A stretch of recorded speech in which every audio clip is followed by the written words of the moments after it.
بسم الله الرحمن الرحيم. السلام عليكم ورحمة الله وبركاته. ازيكم يا حبايبي، عاملين ايه؟ يا رب تكونوا بخير وفي احسن حال. انا النهارده جايه في فيديو مختلف، جايه في فيديو مشتريات. انا النهارده نزلت. انا صراحة ما رحتش السوق، يعني انا رحت هو بتاع الخضار يعني اللي جنبي. جبت منه شوية الخضار ده، ورحت طبعا بتاع الفراخ جبت بالفرخة، ورحت بتاع الجزار جبت منه اللحمة، وجبت منه المفروم. فانا هوريكم الحاجات اللي انا جايباها كده كيس كيس كده، ونطلع ونشوف كده، وهقول لكم على الاسعار كده، وانتوا تقولوا لي الاسعار دي حلوه غاليه. هل عندكم هناك زي عندنا في محافظاتكم التانية؟ طبعا احنا مالناش دعوه باخواتنا اللي في الدول العربيه، مش هنقيم الاسعار عندهم. انا بتكلم على اصدقائي اللي هم هنا في داخل الدوله، داخل مصر يعني. كل واحد يقول لي كده ايه الاسعار دي عامله ايه زينا، يعني احنا عندنا هنا الحاجه زي عندكم ولا احنا اغلى؟ انتوا اغلى؟ الاسعار ايه؟ ونعملها مناقشه كده مع بعض. يلا بينا بقى نبتدي نشوف كده كيس كيس، اشوف انا جايبه ايه، ويلا بينا نتفرج مع بعض. اول حاجه طبعا جبتها كان عندي نقص في البصل. جبت ده بصل، انا بحب البصل الابيض، ما بحبش البصل الاحمر بصراحه، بحس ان هو بيغمق الاكل. جبت البصل الابيض. انا بحب اجيب البصل الاحجام متوسطه، ما بحبش اجيب الاحجام الكبيره، لان لما باجي اعمل اكل انا بعمل كميات قليله، لان احنا بعمل اكل يوم بيومه. فطبعا دول كده اهو 3 كيلو بصل ب 10 جنيه، يعني ال 3 كيلو ب 10 جنيه كده. دي اول حاجه انا كده جبتها. تمام، احطها هنا اهو دلوقتي. تاني حاجة جبتها كانش عندي برضو فلفل. جبت فلفل احمر على اخضر رومي وحامي يعني جبت ايه مخلط كده كله على بعضه كده. جبت كده تشكيلة كده كلها على بعض. الفلفل هنا عندنا الكيلو وربع ب10، يعني الكيلو ب8 جنيه. ده كده الكيلو وربع ب10 اهو، منه احمر على الحامي على الرومي اللي هو البارد، يعني كل الاشكال فيه. تمام كده، ده كده تاني حاجة جبتها. طبعا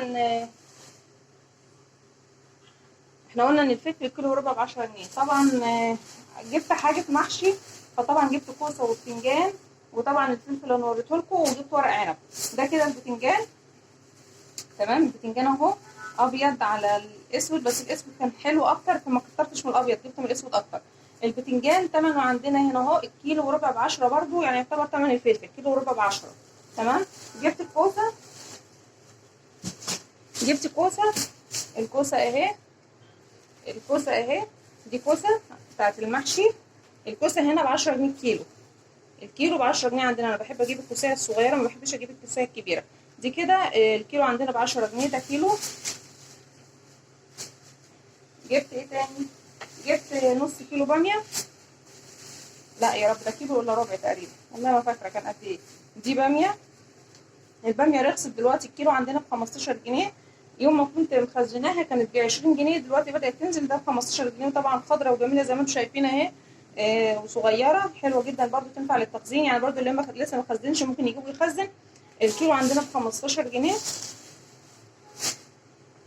جبت هطلع لكم ورق العنب برضو، ده جرجير. خليه دلوقتي اطلع لكم ورق العنب. ادي ورق العنب اهو. جبت ورق عنب. هو ورق العنب بدأ ينشف دلوقتي، بدأ ينشف يعني مش هتخزن دلوقتي خالص، يعني اللي كان عايز يخزن كان خزنه بقى من الاول. الكيلو عندنا ب20 جنيه، كل ده كده ربع كيلو.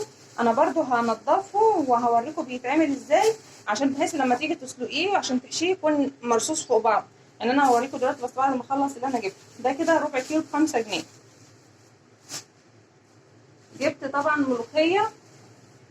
جبت ملوخية اهي، جميله وخضره وجميله اهي.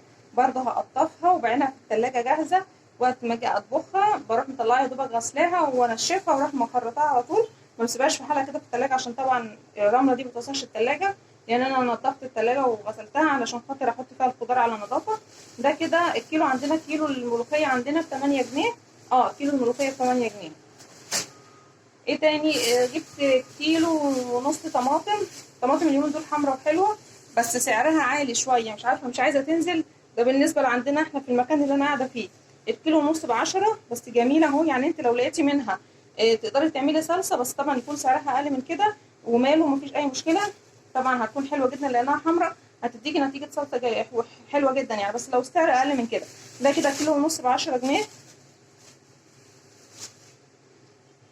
جبت قته. القرفة برضو اليومين دول موجودة وحلوة جدا وطعمها حلو وماسكة نفسها وحلوة. القرفة عندنا الكيلو ونص ب10. الخيار شادت حيله عندنا الأيام دي برضو غالي. الخيار انا ما جبتوش بصراحه، بس الكيلو الخيار ب10 جنيه. الكيلو الخيار ب10 جنيه. دول كده 3 ربط جرجير لسه برضه هنضفهم. الربطه ال3 ربط دول ب5 جنيه. ال3 ربط الجرجير ب5 جنيه. تمام. ده يا جماعه مش اسعار سوق، دي اسعار البياع اللي جنبي هنا بتاع الخضار اللي جنبي. جبت البطاطس اليومين دول برضو مش قد كده، انا مش عاجباني لحد ما، يعني صعب جدا انك تلاقي بطاطس كويسه وحلوه. البطاطس اليومين دول برضو غاليه، كيلو وربع ب10، كيلو ونص ب10. ادي البطاطس اهي، دي كده انا جايباها كيلو ونص ب10. تمام. جبت ايه تاني؟ جبت بقى فرخه لسه طبعا هنضفها من عند بتاع الفراخ، طبعا ذبحها قدامي ونضفها لي. لسه انا هغسلها بقى وهنقعها عشان عينها نضيفه. جبت نص كيلو مفروم هعمل لكم بيه طريق وصفه حلوه قوي قوي قوي هتعجبكم ان شاء الله. جبت طبعا نص كيلو لحمه. انا عندي اللحمه ولادي ما لهمش فيها فما بكترش، بجيبها يعني على قد اللي انا احطها في وسط الصلصه واعمل الفراخ للولاد، لان الولاد عندي ما بيحبوش اللحمه. جبت نص كيلو. كنت جايبه البانيه اللي انا كنت عاملاه النهارده شيش طاووق، ادي اللي انا جبته النهارده. انا وريتكم كده وانا قلت لكم كل حاجه ووريتكم الاسعار، وانتوا بقى قولوا لي الاسعار عندنا غاليه ولا رخيصه بالنسبه لبقيه المحافظات الثانيه او الاماكن الثانيه، لان احنا عندنا هنا في اسماعيليه بتختلف الاسعار من مناطق لمناطق الصراحه. يعني في مناطق تلاقي فيها الخضار رخيص، وفي مناطق تلاقي فيها الخضار غالي. معرفش يعني ايه المشكله، يعني المفروض ان هو كله الخضار كله بيجي من مكان واحد، المفروض يتباع في المحافظه كلها بسعر واحد، لكن لا، احنا عندنا لا، كل منطقه او كل حي بسعر. يعني انا هنا عندي هنا الاسعار عندي اغلى من عند والدتي عندها الاسعار هناك رخيصه، ممكن يكون في منطقه تانية الاسعار برضو ايه وسط ما بين هنا وما بين هناك، فكل منطقه وحسب السعر بتاعها. دي الحاجه بتاعتنا اللي احنا جبناها. انا دلوقتي بقى هفضي الحاجه وانا في الثلاجه. طبعا الايه، انت لو جايبه كميات، لو انت جايبه كميات وعايزه تحافظي عليها في الثلاجه، طبعا هتغسليها وتسيبيها تنشف خالص وبعد كده تبتدي تعبيها.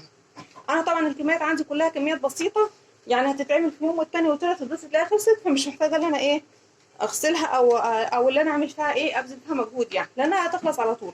انا افضل الطماطم في طبق دايما بفضيه في علبه كده واحطها في الثلاجه طماطم.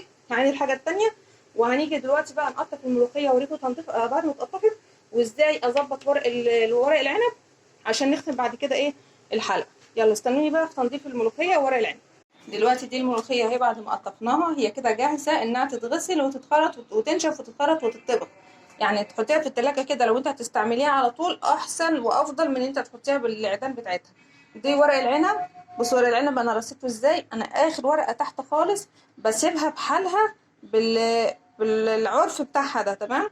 ببتدي بقى اشيل كل الورق التاني العرف بتاعها والفها حوالينها داير ما يدور كده، فهتطلع معايا بالمنظر ده كده. لما تيجي تسلقيها في الميه وتطلعيها تبقى سهله بالنسبه لك، وتغسليها تبقى سهله بالنسبه لك اللي انت ايه تحشي، بدل ما يبقى الورق متلخبط. لا، الورق كده هتشدي الورقه بورقتها هتطلع معاكي مرصوصه احسن من اللي انت تقعدي تفككي وتعملي.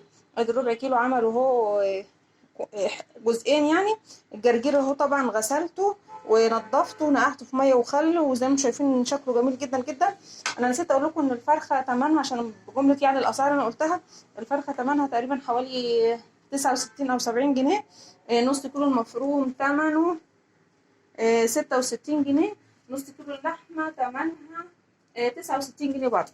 تمام كده. هي دي كده النهارده بقى ايه المشتريات بتاعتنا اللي احنا جبناها. انا هستنى بقى منكم تعليقاتكم تقولوا لي بقى الاسعار غاليه ولا حلوه ولا رخيصه ولا ايه، يعني برضو ايه عايزه اشوف كده اعرف اسعار في الجمهوريه بتاعتنا كلها عامله ازاي. وطبعا في نهايه الحلقه ما تنسوناش باللايك وبالشير والسبسكرايب في مطبخ ام مصطفى، واقول لكم السلام عليكم ورحمه الله وبركاته في حفظ الله ورعايته.